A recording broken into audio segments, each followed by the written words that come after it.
You know how they told you that you have only one heart? What if today I told you that you have got two hearts? And yes, it's not a myth, it's not being poetic. You've got two hearts, and the second heart is not in your chest, it's not in your tummy, it's in your legs.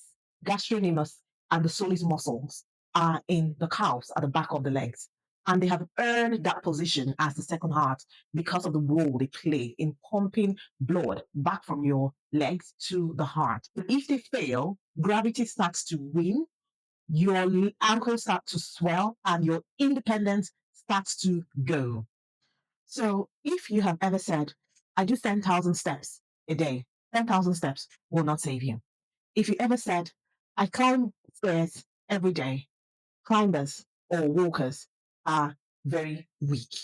If you ever said, I want to stay strong in my 70s and my 80s, muscle loss begins earlier than you think. Video, I'm going to be explaining to you why 10,000 steps are not even enough and how your second heart works, why the frailty index predicts what the frailty index predicts about your future, and exactly what foods, what movement, what mindset you need to preserve your leg strength, especially after the age of 40. My name is Dr. Clara Obano, family physician trained in England. What's the science behind the second heart?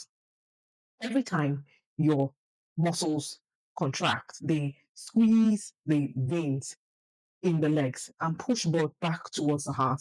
And that is how the calf muscles have come to gain the name your second heart. Most adults, people 40 and over, have started to lose that muscle bulk. However, it's happened so silently that you do not notice. And it's usually the first place where muscles start to disappear in your legs. In 2022, there was a Lancet Heart Longevity study that found out that leg strength is one of the earliest predictors of frailties or frailty, falls, and hospitalization in older age. Now, I remember at this point, now this is funny. I remember when I was younger, I used to wish for what we called hot legs then. I don't know if anybody can remember this. Well, hot legs are legs that have got no contours to it. They're just straight at the back. So you can wear your short skirt, you can, really look nice. And when you see those that had more muscle bulk at the back of their legs, usually men, we used to call them yummy legs. Like yam is a tuber. And so it was called, it's like potatoes. So you should call them potato legs because they're kind of big chunks at the back of the legs. Now I'm saying to myself, bring those yams on. I need those yummy legs. If that's my second heart, you know what you don't know. Sometimes you just wish for the other things. Now let's carry on with this video. Now that 10,000 step theory, where a lot of us keep watching our clocks. I need 10,000 steps. I do 10,000 steps. I hear it so much. 10,000 steps are great. They're not enough. What walking does is walking maintains movement for you. Walking maintains movement and it targets your ankles and your calves. However, you need strength in your calves as well. And so you get that from resistant exercises that will activate the muscles at the back of your legs, cause them to bulk up. And those kind of exercises are not, they're different from walking. I will show you in this video the exercises that you could do to pull, push, or contract your calf muscles even more and cause them to build up. Why is this even a topic? Why is it even important? When weak legs are not just about not being able to walk, it causes you to lose your independence, one of the most valuable currency of aging. When you lose it, you lose your freedom completely. That's the real cause of letting your legs go weak. It means you hand over the keys to your car to someone else. It means you stop attending events. It means that your daughter or your son becomes your driver and they become a source of stability to you. It sounds sweet at first until you start to see that it's robbing you of your dignity. The average cost of leg weakness is your independence. And that's why it's so important. In 2022, there was a Lancet Heart Longevity study that found out that leg strength is one of the earliest predictors of frailties or frailty, falls, and hospitalization in older age. The earlier you fix it, the better. Now, let's get into it. I'll give you a practical way of viewing how important leg strength is. When you go into the hospital and you need to come out of the hospital, one of the tests they do is a sit to stand test. And if you are currently using your arms to stand up from a sitting position, it already tells you straight away that you are losing your leg strength and you need to start to work on it. So if you can't go rise from a chair without support from your arms, frailty has begun. And that's what the score, the frailty score, looks at and predicts because it shows your 10-year mortality risk. If you lose your leg power, it doubles your 10-year mortality risk. That's the risk of death over 10 years. So it's a very important figure. How can you build your muscle strength? There are 7 foods that are popular and well researched for building muscle strength. If you know the basics or components of muscles, it helps to see why these foods are important. Muscle is protein and its building blocks are called amino acids. So things or foods that build your protein helps you build your muscle. Number 1, lean beef.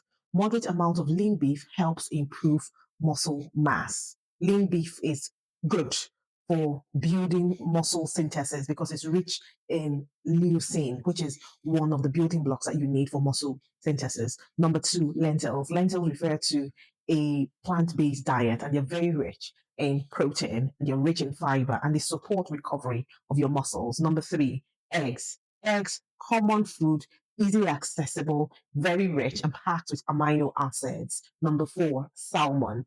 Salmon has got anti-inflammatory omega-3 and protein. So it's good to fix the healing of your muscle and build muscle. Number 5, Greek yogurt, high protein, easily digestible, perfect after exercise. It's really good for building your muscle bulk. Pumpkin seeds.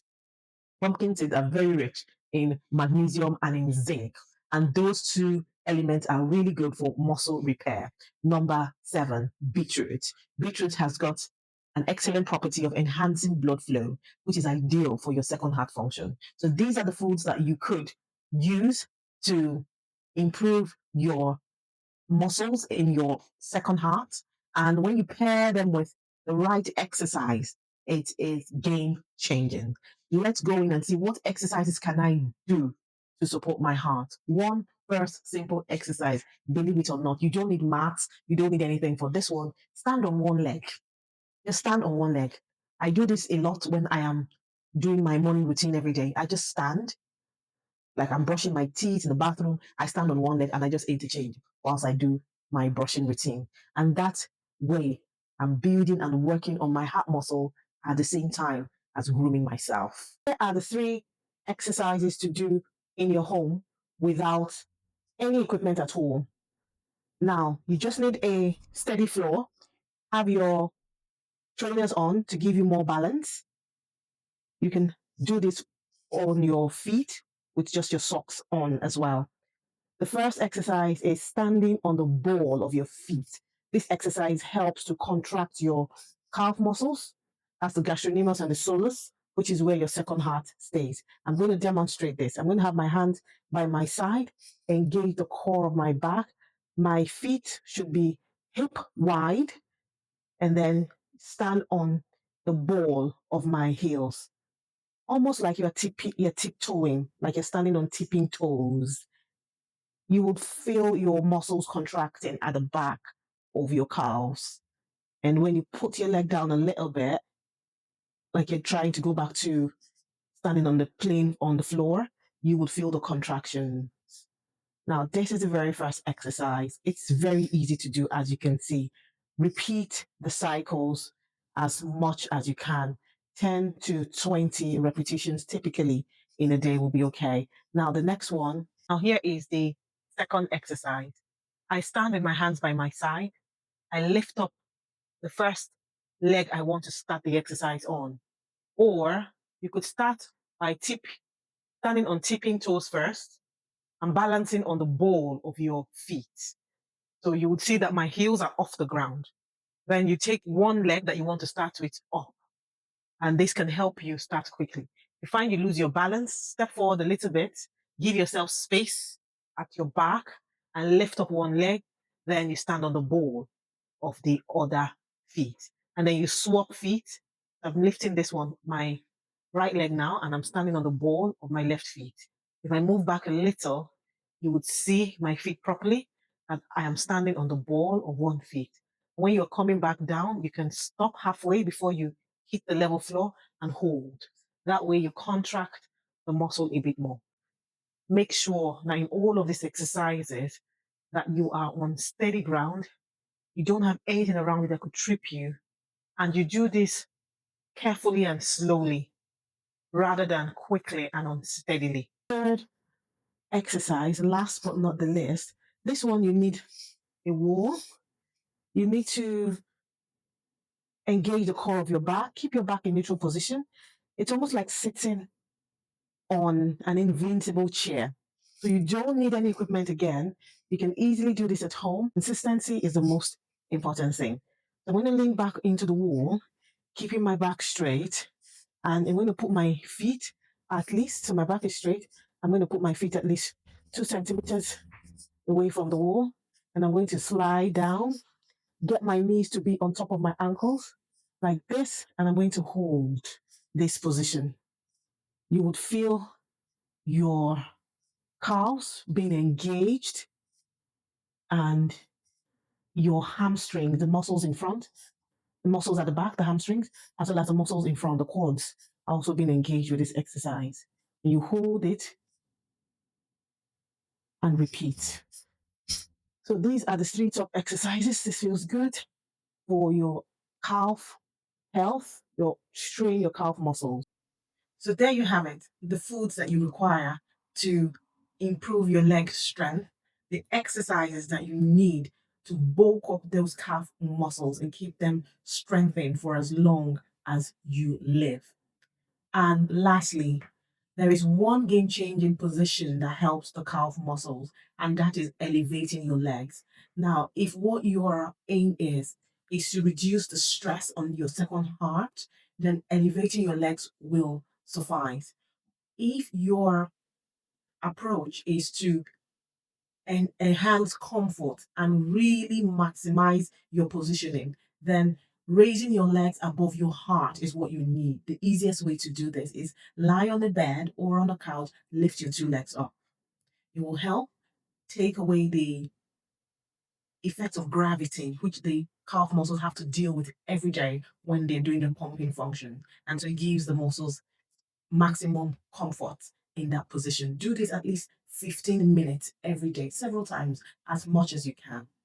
Lastly, I want you to go away with this mindset about looking after your legs, which is things will continually change and change with it.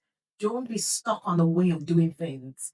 Change as your body gives you signals that things are changing. So if your routine changes or you travel for a holiday and you're not able to do your exercises or look after your legs the way you would typically do, if you don't take away anything from this video, please take this away. Change is the only constant thing we are promised in life.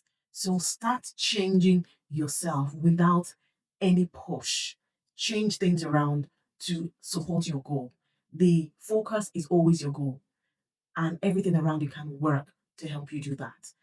I hope you've liked this content, and if you have, subscribe, like, and comment. It will definitely help my channel to grow. Thank you so much for allowing me to share this with you. I have been truly blessed. If you want to know the top foods to improve weight gain for you, then click on the next video. Bye-bye.